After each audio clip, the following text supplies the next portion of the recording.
प्रिय बच्चों नमस्कार।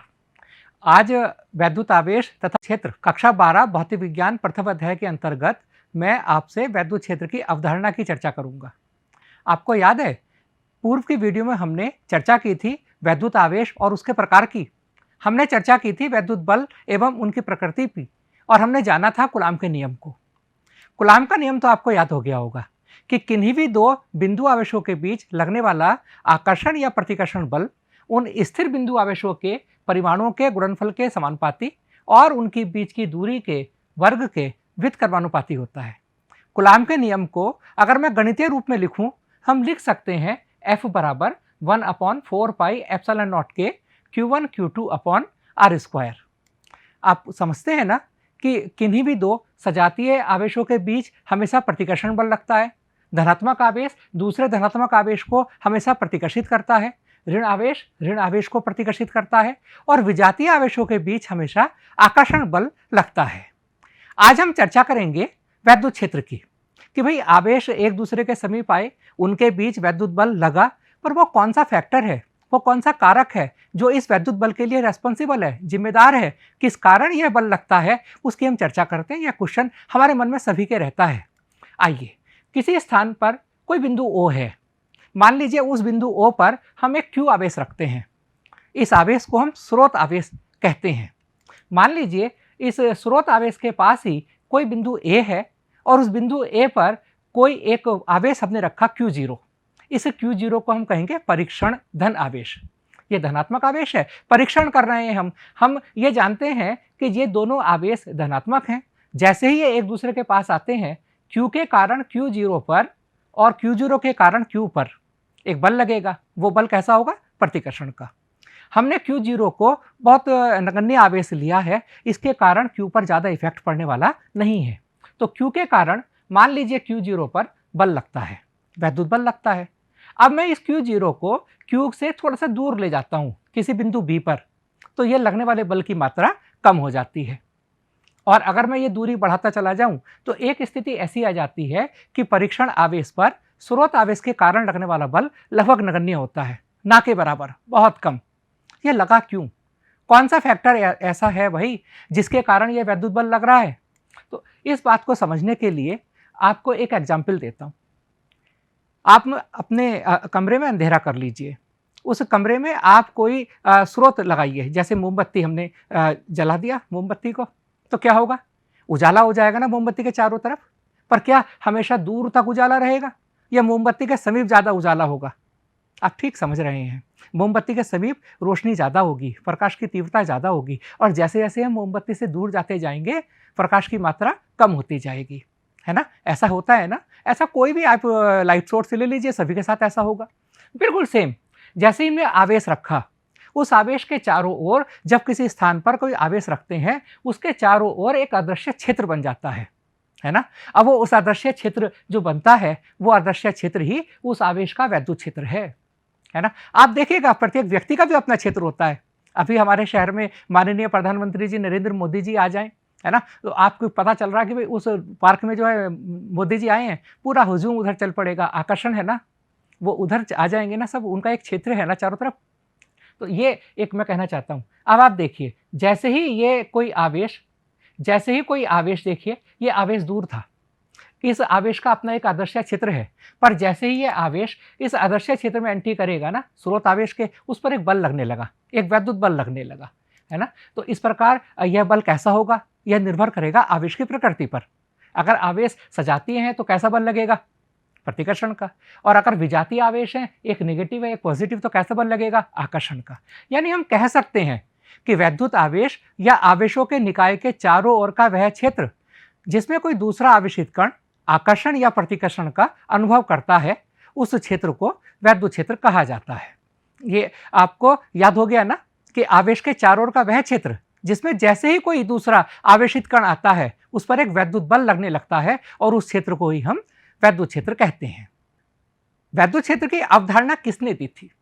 है ना, बहुत अच्छा क्वेश्चन है। वैद्युत क्षेत्र की यह अवधारणा जो सबसे पहले माइकल फैराडे ने दी थी। हमने वैद्युत क्षेत्र की तीव्रता की अवधारणा को सीखा। अब मैं जानना चाहता हूं या आप जानेंगे कि वैद्युत क्षेत्र की तीव्रता को हम किस प्रकार कैलकुलेट करेंगे। मान लीजिए किसी स्थान पर कोई बिंदु O है और बिंदु O पर एक Q आवेश रखा है, बिंदु आवेश रखा है। यह बिंदु आवेश को मैं क्या बोलूंगा? स्रोत आवेश, है ना। अब मान लीजिए इस स्रोत आवेश के चारों ओर अदृश्य क्षेत्र तो होना ही है, जो कि हमने चर्चा की। इस अदृश्य क्षेत्र को वैद्युत क्षेत्र कहा। जैसे जैसे आवेश से दूर जाएंगे वैद्युत क्षेत्र का जो एक तरीके से मान होगा वो कम होता जाएगा। जैसे मोमबत्ती की रोशनी, मोमबत्ती की जो रोशनी थी वो जैसे जैसे मोमबत्ती से दूर गए थे हम लौ से, उसका जो वैल्यू था वो कम होता चला गया था। मान लीजिए इसी वैद्युत क्षेत्र में कोई बिंदु P है और उस बिंदु P पर मैंने एक Q0 बिंदु आवेश रख दिया। इस आवेश को हम क्या बोलते हैं? परीक्षण आवेश। परीक्षण आवेश रख दिया और मुझे बिंदु P पर यह ज्ञात करना है कि वैद्युत क्षेत्र की तीव्रता कितनी है। उसे हम किस प्रकार डिफाइन करेंगे? इसके लिए मुझे क्या करना होगा? इसके लिए मुझे बिंदु P पर परीक्षण आवेश रखना होगा और यह ज्ञात करना होगा कि इस परीक्षण आवेश पर स्रोत आवेश के कारण कितना बल लग रहा है ना। उस बल को मापकर ही हम वैद्युत क्षेत्र की तीव्रता को मापेंगे। होता क्या है वैद्युत क्षेत्र की तीव्रता? मान लिया F बल लगा, तो वैद्युत क्षेत्र में किसी बिंदु पर, वैद्युत क्षेत्र के किसी बिंदु पर रखे परीक्षण आवेश के प्रत्येकांक आवेश पर जितना बल का लगता है उस बल की माप को ही हम वैद्युत क्षेत्र की तीव्रता कहते हैं। समझ गए ना कि यानी Q0 पर अगर F बल लग रहा है, अगर Q0 हमने आवेश रखा और उस पर F बल लग रहा है, वैद्युत बल लग रहा है, तो उस बिंदु पर वैद्युत क्षेत्र की तीव्रता होगी F/Q0 और गणितीय रूप में मैं लिख पाऊंगा या आप लिख पाएंगे E बराबर F/Q0। वेक्टर E और वेक्टर F क्यों लिखा? क्योंकि वैद्युत बल भी एक सदिश राशि है और वैद्युत क्षेत्र की तीव्रता भी एक सदिश राशि है। और किसी बिंदु पर वैद्युत क्षेत्र की दिशा कैसे ज्ञात करेंगे? किसी बिंदु पर वैद्युत क्षेत्र की दिशा वही होगी जो उस बिंदु पर अगर हम आवेश रखें धन परीक्षण आवेश, उस पर लगने वाले बल की जो दिशा होगी वही दिशा वैद्युत क्षेत्र की तीव्रता की दिशा होगी। इसकी भी मैं चर्चा करूंगा। अब एक आता है कि वैद्युत क्षेत्र की तीव्रता का मात्रक क्या है। अब फॉर्मूला आपने याद हो गया ना, E बराबर F/Q0। तो वैद्युत क्षेत्र की तीव्रता का मात्रक क्या होगा? वैद्युत क्षेत्र की तीव्रता का मात्रक होगा बल का मात्रक बटे आवेश का मात्रक। ऐसा ही पद्धति में बल का मात्रक क्या होता है? ऐसा ही पद्धति में बल का मात्रक होता है न्यूटन और आवेश का मात्रक होता है कूलाम। तो वैद्युत क्षेत्र की तीव्रता का मात्रक क्या हुआ? न्यूटन प्रति कूलाम इसका मात्रक आया, है ना। आइए अब चर्चा को आगे बढ़ाते हैं। वैद्युत क्षेत्र की तीव्रता की विमा कैलकुलेट करते हैं, है ना। वैद्युत क्षेत्र की तीव्रता का फॉर्मूला तो आपको याद हो गया ना, E बराबर F/Q0। अब वैद्युत क्षेत्र की विमा कैसे कैलकुलेट करेंगे? वैद्युत क्षेत्र की तीव्रता भी बिल्कुल सेम होगी, ऊपर वैद्युत बल की विमा और बटा आवेश की विमा, है ना। अब वैद्युत तीव्रता की विमा कैलकुलेट करने के लिए बल की विमा तो आपको याद होगी ही। वैद्युत बल की विमा या गुरुत्वाकर्षण बल की विमा, बल कोई सा भी हो, विमा क्या होती है? mLT-2। विमा होती है बल की mLT-2। आवेश, आवेश को क्या कहते हैं भाई? Q बराबर IT, हाई स्कूल से आपको याद है। तो आवेश की विमा क्या होगी? वैद्युत धारा की विमा A, समय की विमा T, तो AT आया ना AT। अब क्या करेंगे हम? इधर ऊपर ले जाएंगे तो mLT-2 अपॉन AT। जब हम A ऊपर ले जाएंगे, T ऊपर ले जाएंगे तो अरे ऊपर चला जाएगा और वैद्युत क्षेत्र की विमा आ जाएगी mLT-3 A-1। अब हमने सीखा वैद्युत क्षेत्र की अवधारणा को, हमने सीखा कि वैद्युत बल के लिए वैद्युत क्षेत्र की तीव्रता ही रेस्पॉन्सिबल है। अब मैं चर्चा करूंगा एकल बिंदु स्रोत आवेश के कारण किसी बिंदु पर वैद्युत क्षेत्र की तीव्रता कितनी होती है ना। कैलकुलेट करने का तरीका वही होगा। मान लीजिए किसी स्थान पर कोई बिंदु O है और उस बिंदु O पर मैं Q आवेश रखता हूं, है ना। बिंदु आवेश रखा Q, इसे क्या कहेंगे? मैं बार बार कह रहा हूं, स्रोत आवेश। मान लीजिए O से स्मॉल r दूरी पर कोई बिंदु P है और उस बिंदु P पर मुझे वैद्युत क्षेत्र की तीव्रता को ज्ञात करना है। क्या करेंगे? कैसे करेंगे ज्ञात? बिल्कुल ठीक आप समझ रहे हैं कि बिंदु P पर मुझे एक परीक्षण आवेश रखना पड़ेगा। एक मैंने परीक्षण धन आवेश रखा Q0 और पहले क्या करना होगा? मुझे तो बिंदु P पर वैद्युत क्षेत्र की तीव्रता को ज्ञात करना है और किसके कारण? स्रोत आवेश Q के कारण, है ना। क्या करूंगा? मैंने परीक्षण आवेश रखा, इन दोनों आवेशों के बीच कितना बल लग रहा है पहले मैं उसको ज्ञात करूंगा, है ना। और बल की दिशा क्या है वो ज्ञात करूंगा, क्योंकि बिंदु P पर धन आवेश को रखने पर उस पर बल की दिशा होगी, वही उस बिंदु पर वैद्युत क्षेत्र की दिशा होगी। देखिए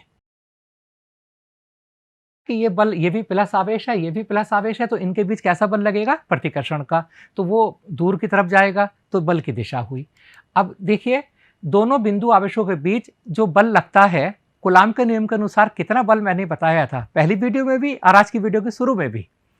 बल का फॉर्मूला है F बराबर 1/4 पाई एप्सिलॉन नॉट के Q0 अपॉन R स्क्वायर, है ना। इसको मैं लिख सकता हूं, Q0 को मैं F के नीचे ले जाऊं तो मैं लिख सकता हूं F बटा Q0 बराबर 1/4 पाई एप्सिलॉन नॉट के Q अपॉन R स्क्वायर। वैद्युत क्षेत्र की तीव्रता की परिभाषा मैंने बताई थी, उस परिभाषा के अनुसार होता था E बराबर F बटा Q0, तो F बटा Q0 को मैं E लिख पाऊंगा और फॉर्मूला हो जाएगा E बराबर 1/4 पाई एप्सिलॉन नॉट के Q अपॉन R स्क्वायर, और यह बिंदु आवेश के कारण समीप रखे किसी बिंदु पर वैद्युत क्षेत्र की तीव्रता का व्यंजक होगा। अगर माध्यम निर्वात है स्रोत आवेश के चारों ओर का, तो मैं K की जगह 1 लगाऊंगा, माध्यम का परावर्तनांक निर्वात के लिए 1 होता है और फॉर्मूला बन जाएगा E बराबर 1/4 pi epsilon not Q upon R square. वैद्युत क्षेत्र की दिशा की दोबारा से चर्चा करते हैं। मान लीजिए कोई बिंदु O पर Q आवेश रखा है, उस आवेश को क्या कहते हैं? स्रोत आवेश। उस बिंदु आवेश से स्मॉल r दूरी पर कोई बिंदु P है और मैं उस बिंदु P पर मुझे वैद्युत क्षेत्र की तीव्रता की दिशा ज्ञात करनी है, मात्र दिशा। मान तो मैंने कैलकुलेट कर लिया ना, कितना आया था? E बराबर 1/4 पाई एप्सिलॉन नॉट के Q अपॉन R स्क्वायर। अब देखिए, बिंदु P पर वैद्युत क्षेत्र की दिशा के लिए काम कीजिए, कहीं से पकड़ लाइए परीक्षण धनावेश को और परीक्षण धनावेश को बिंदु P पर रख दीजिए, मनी मन रख दीजिए। हाथ लिया ऐसे, पकड़ा धनावेश और रख दिया बिंदु P पर। वो बिंदु P पर रखने के बाद जिधर को भागेगा वो दिशा ही उस बिंदु पर वैद्युत क्षेत्र की दिशा होगी, क्योंकि वो आवेश जो आपने पकड़ा परीक्षण धनावेश, वो भागेगा कैसे? वो भागेगा तो जरूर, जब वो आवेश स्रोत आवेश के वैद्युत क्षेत्र में आएगा तो भागेगा। क्यों भागेगा भाई? उस पर वैद्युत बल लगेगा। वैद्युत बल क्यों लगा भाई? क्योंकि वो उसके क्षेत्र में एंट्री कर गया ना, है ना, तो वो भागेगा। आकर्षण के होगा तो उसके तरफ को भागेगा, प्रतिकर्षण होगा तो स्रोत आवेश से दूर को भागेगा और उनको मिलाने वाली रेखा पर भागेगा। कहां भागेगा? मिलाने वाली रेखा पर। चलिए, जादू से मैंने एक धनावेश पकड़ा और पकड़ने के बाद देखो यहां छोड़ दिया, रखा, तो ये धनावेश है, वो धनावेश है, इनके बीच कैसा बल लगेगा? प्रतिकर्षण का। तो यानी ये आवेश दूर की तरफ जाना चाहेगा, मिलाने वाली रेखा पर होगा, है ना, मिलाने वाली रेखा पर होगा और दूर की तरफ होगा। अब इस बात को आप थोड़ा सा समझिए। मैंने लिखा, यदि बिंदु स्रोत आवेश धनात्मक है तब प्रेक्षण बिंदु, यानी जिस बिंदु पर मुझे तीव्रता की दिशा ज्ञात करनी है या तीव्रता का मान ज्ञात करना है, तीव्रता की दिशा बिंदु स्रोत और प्रेक्षण बिंदु को मिलाने वाली रेखा के अनुदिश होगा और बाहर की ओर होगा। आइए इस चीज को दोबारा से समझते हैं।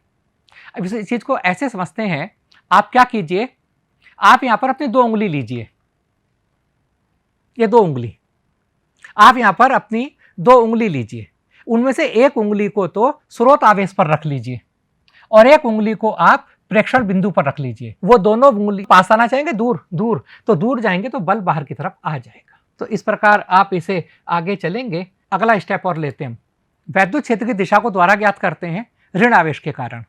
ठीक, मान लीजिए कोई बिंदु O है, उस बिंदु O पर मैंने एक स्रोत आवेश रखा -Q, O से स्मॉल r दूरी पर कोई बिंदु P है और उस बिंदु P पर मुझे इस स्रोत आवेश के कारण वैद्युत क्षेत्र किस दिशा में लग रहा है यह ज्ञात करना है। क्या करूं? जादू करना पड़ेगा ना। कैसे जादू करूं? हाथ पकड़ूं ऐसे करके और एक धनावेश पकड़ लूं, है ना। मजाक की बात है। कल्पना कीजिए कि एक धनावेश लेते हैं और उस धनावेश को लाकर बिंदु P पर रख देते हैं और जैसे ही धनावेश को बिंदु P पर रखेंगे वो वैद्युत क्षेत्र के कारण जो -Q के कारण उत्पन्न है उसके चारों ओर उस वैद्युत क्षेत्र के कारण मूव करेगा और जिस पथ पर वो चला धनावेश, वही पथ, वही दिशा वैद्युत क्षेत्र की दिशा होगी। चलिए, रख दिया मैंने। ये यहाँ पर क्या है? -Q आवेश है और यहाँ क्या है? +Q आवेश है। बोलिए क्या दिशा होगी? कैसे कैलकुलेट करेंगे? मैंने क्या बताया, 2 उंगली लीजिए, एक उंगली को तो रख दीजिए आवेश पर, एक उंगली को रख दीजिए यहाँ पर प्रेक्षक बिंदु पर P पर। अब आप Q0 पर देखिए, एक माइनस है एक प्लस है, पास आना चाहेंगे, तो ये दिशा होगी, वैद्युत क्षेत्र की दिशा होगी। ठीक है, यानी कहने का मतलब क्या है, यदि बिंदु स्रोत आवेश ऋणात्मक है, यदि स्रोत आवेश ऋणात्मक है तब प्रेक्षण बिंदु P पर तीव्रता की दिशा बिंदु स्रोत आवेश और प्रेक्षण बिंदु को मिलाने वाली रेखा के अनुदिश होगी, भीतर की ओर होगी, अर्थात दोनों आवेशों को मिलाने वाली रेखा के अनुदिश होगी और स्रोत आवेश की ओर होगी। आप समझ गए ना दिशा कैलकुलेट करना। अब हम चर्चा करते हैं वैद्युत द्विध्रुव के कारण उसकी अक्षीय स्थिति में किसी बिंदु पर वैद्युत क्षेत्र की तीव्रता के व्यंजक की। वैद्युत द्विध्रुव के कारण उसकी अक्षीय स्थिति में, तो पहले तो ये एक क्वेश्चन आता है ना मन में कि वैद्युत द्विध्रुव क्या है और वैद्युत द्विध्रुव की अक्षीय स्थिति क्या है, आइए चर्चा करते हैं। वैद्युत द्विध्रुव किसे कहते हैं? मैंने दो बिंदु आवेश लिए, एक माइनस क्यू एक प्लस क्यू। क्या अर्थ है? दोनों का परिमाण बराबर है, दोनों की वैल्यू बराबर है, बस अंतर क्या है, एक निगेटिव है एक पॉजिटिव, और उन्हें एक दूसरे से बहुत अल्प दूरी पर रख दिया। तो जो ये सिस्टम बना, जो ये निकाय बना, उसे वैद्युत द्विध्रुव कहते हैं। यानी कि वैद्युत द्विध्रुव क्या है? वैद्युत द्विध्रुव वह निकाय है जिसमें समान परिमाण व विपरीत प्रकृति के दो बिंदु आवेश एक दूसरे से अल्प दूरी पर रखे होते हैं। जैसे मैंने रखा था, एक माइनस क्यू आवेश, एक प्लस क्यू आवेश और बहुत छोटे से आवेश, और उन दोनों को एक दूसरे से अल्प दूरी पर रखा, एक छोटा द्विध्रुव बनाया, है ना। और आवेशों के बीच की दूरी को कहते हैं प्रभावकारी लंबाई।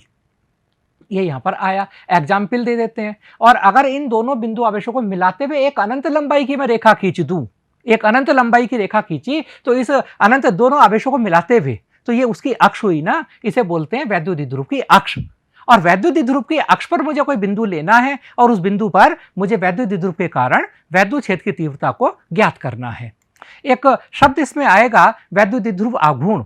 उससे पहले मैं वैद्युत द्विध्रुव का एक आपको एग्जाम्पल देता हूं। आप सोच रहे हैं कि हवा में बात कर रहे हैं क्या सर? नहीं, वैद्युत द्विध्रुव का एक एग्जाम्पल है HCl।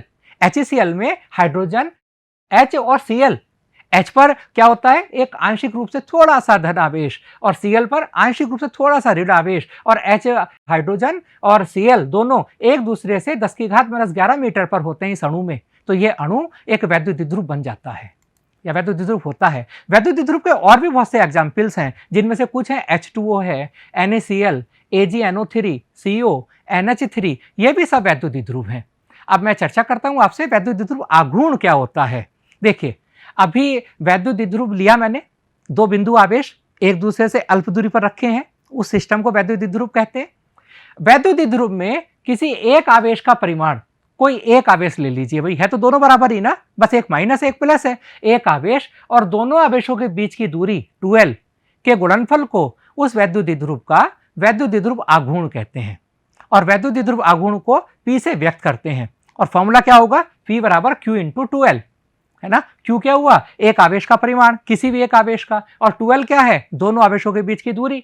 तो वैद्युत द्विध्रुव आघूर्ण का मात्रक क्या होगा? वैद्युत द्विध्रुव आघूर्ण का मात्रक होगा आवेश का मात्रक गुणा लंबाई का मात्रक। आवेश का मात्रक क्या है, कूलाम, और लंबाई का मात्रक क्या है, मीटर। तो वैद्युत द्विध्रुव आघूर्ण का मात्रक हुआ कूलाम मीटर। वैद्युत द्विध्रुव आघूर्ण की विमा भी कैलकुलेट कर लेते हैं। तो वैद्युत द्विध्रुव आघूर्ण का फॉर्मूला लिख लिया हमने, P बराबर Q इंटू 2l।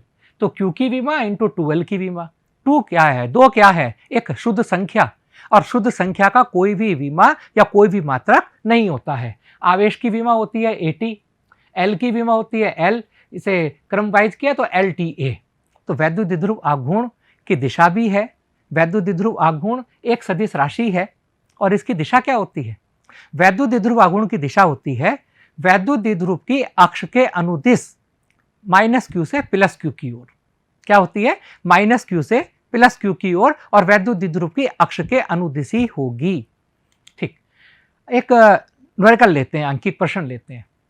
एक माइक्रोकूलाम के दो बराबर एवं विपरीत प्रकृति के दो बिंदु आवेश परस्पर 2.0 मिलीमीटर की दूरी पर रखे हैं। इस वैद्युत द्विध्रुव का द्विध्रुव आघूर्ण ज्ञात कीजिए। बहुत अच्छा क्वेश्चन। देखिएगा, आंसर देने से पहले क्वेश्चन को बहुत ध्यान से पढ़ना चाहिए, है ना।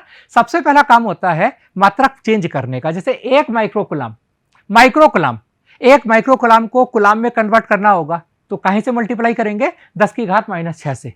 यानी आवेश को Q से व्यक्त करते हैं, Q बराबर 1 गुणा 10⁻⁻6 कूलाम। बीच की दूरी क्या है, 2 मिलीमीटर, तो बीच की दूरी 2l, 2 मिलीमीटर, मिलीमीटर को गुणा करेंगे 10⁻³ से और उसे मीटर में कन्वर्ट कर लेंगे। वैद्युत द्विध्रुव आघूर्ण का फॉर्मूले की बात अभी कुछ ही पलों पहले हुई है। P बराबर Q इंटू 2l। P बराबर Q की वैल्यू पुट करते हैं, 2l की वैल्यू पुट करते हैं, द्वारा गुणा मत कर दीजिएगा। 2l की वैल्यू ही 2 मिमी है। आवेशों के बीच की दूरी को l नहीं कहा था, आवेशों के बीच की दूरी को 2l कहा था। तो 2l यूनिट लगा देते हैं कूलाम मीटर। इसमें कोई मेरे ख्याल से समस्या आपको नहीं आई होगी।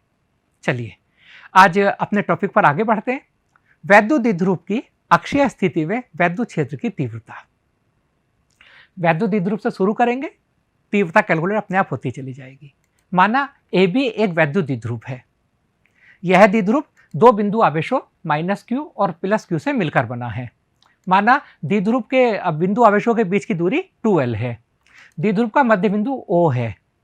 द्विध्रुव के मध्य बिंदु O से स्मॉल r दूरी पर कोई बिंदु P है अक्ष पर, और अक्ष मैंने बताई थी ना, अक्ष क्या था, दोनों आवेशों को मिला दो, एक बहुत लंबी रेखा, अनंत लंबाई की रेखा खींच लो, वही द्विध्रुव की अक्ष है। उस अक्ष पर ही कोई बिंदु P है जो बिंदु O से स्मॉल r दूरी पर है, और इस बिंदु P पर मुझे द्विध्रुव के कारण वैद्युत क्षेत्र की तीव्रता ज्ञात करनी है।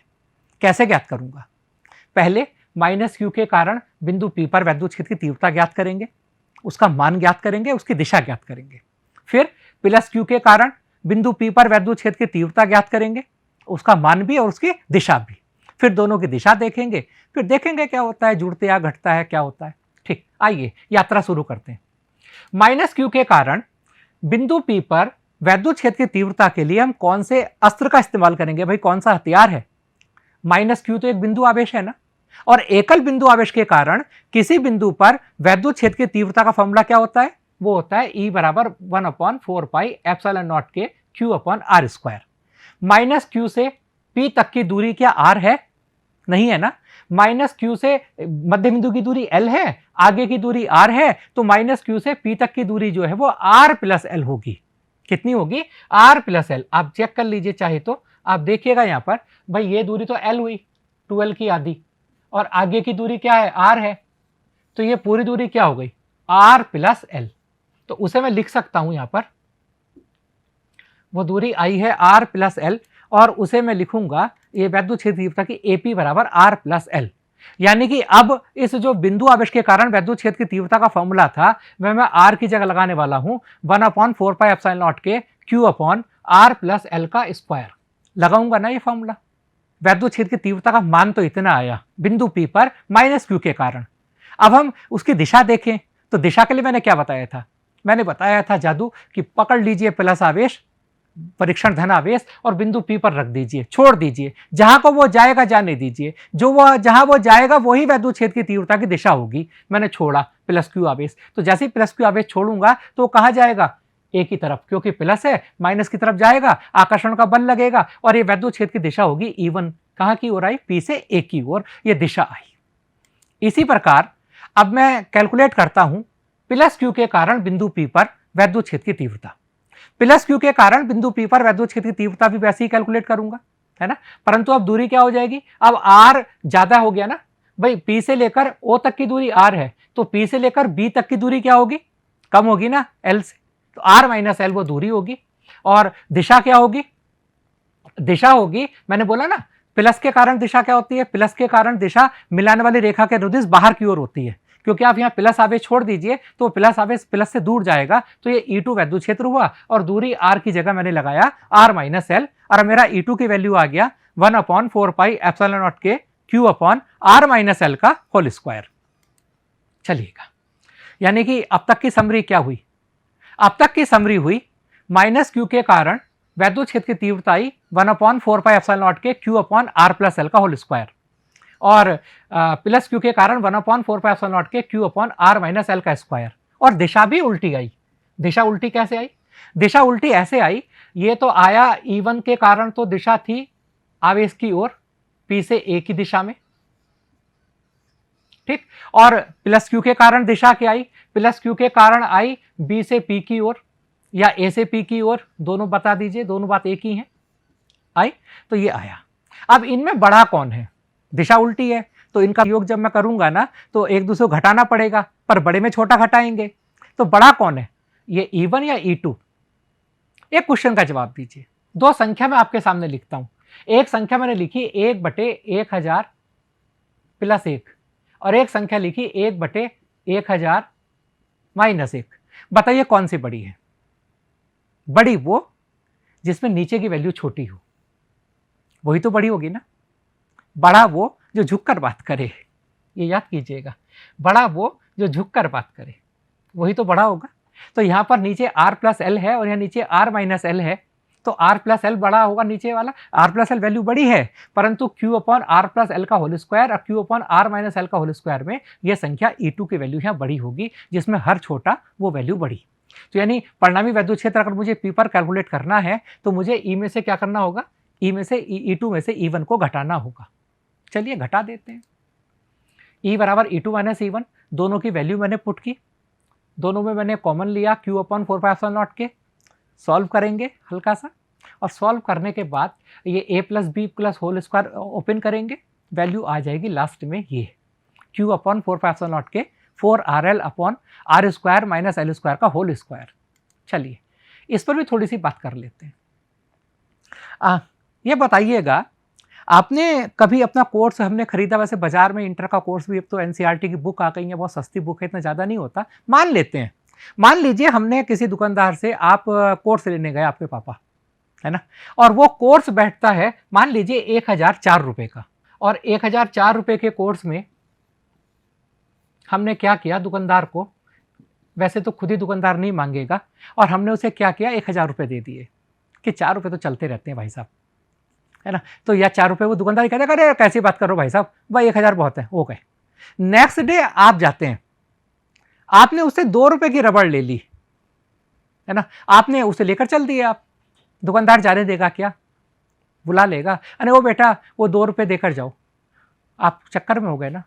एक दिन पहले 4 रुपये अपनी मर्जी से छोड़ दिए, अगले दिन 2 रुपये छोड़ने को तैयार नहीं है ना। वो 4 रुपये नहीं छोड़े थे, 4 रुपये 1000 रुपये की तुलना में छोड़े थे, 4 रुपये 1000 की तुलना में बहुत कम है, इस वजह छोड़े थे। नेक्स्ट डे 2 रुपये थे, तो 2 रुपये की अपनी वैल्यू थी, वो कंपेरिजन भी नहीं छोड़े गए। ठीक इसी प्रकार ये जो हमने बात की, ये हमने लघु वैद्युत द्विध्रुव की बात की।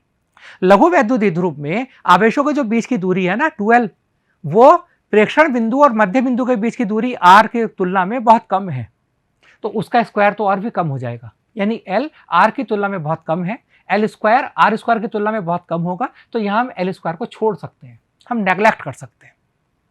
ठीक, आप कहेंगे ऊपर वाले को भी नेग्लेक्ट कर दीजिए, ऊपर वाला तो किसी की तुलना में नहीं है ना, 4RL लिखा है तो वो तो किसी की तुलना में भी नहीं है ना भैया, तो जब वो किसी की तुलना में ही नहीं है तो उसे कैसे छोड़ेंगे, वो तो मल्टीप्लाई में है वैसे भी, तो इसे हम छोड़ देते हैं। तो ये L स्क्वायर को छोड़ दिया तो R स्क्वायर का स्क्वायर r की पावर 4, एक r से एक r कैंसिल होता है यहाँ पर, और ये हमारा आता है E बराबर 1/4πε0 के 4QL अपॉन r3। इस 4QL को मैं लिख सकता हूँ 2 × 2, 4 को, और 2 × Q × 2L, और Q × 2L क्या होता है, वैद्युत द्विध्रुव आघूर्ण, और मैंने ये वैल्यू पुट यहाँ पर की, तो E बराबर 1/4πε0 के 2p अपॉन r3 यहाँ मेरा आया, और ये फॉर्मूला है वैद्युत द्विध्रुव की अक्षीय स्थिति में वैद्युत क्षेत्र की तीव्रता को कैलकुलेट करने का। बच्चों आज हमने सीखा वैद्युत क्षेत्र की अवधारणा को, वैद्युत क्षेत्र और वैद्युत द्विध्रुव दोनों को हमने समझा, और साथ ही साथ हमने समझा वैद्युत द्विध्रुव के कारण उसकी अक्षीय स्थिति में किसी बिंदु पर वैद्युत क्षेत्र की तीव्रता की गणना। आप सभी का आभार, धन्यवाद, नमस्कार।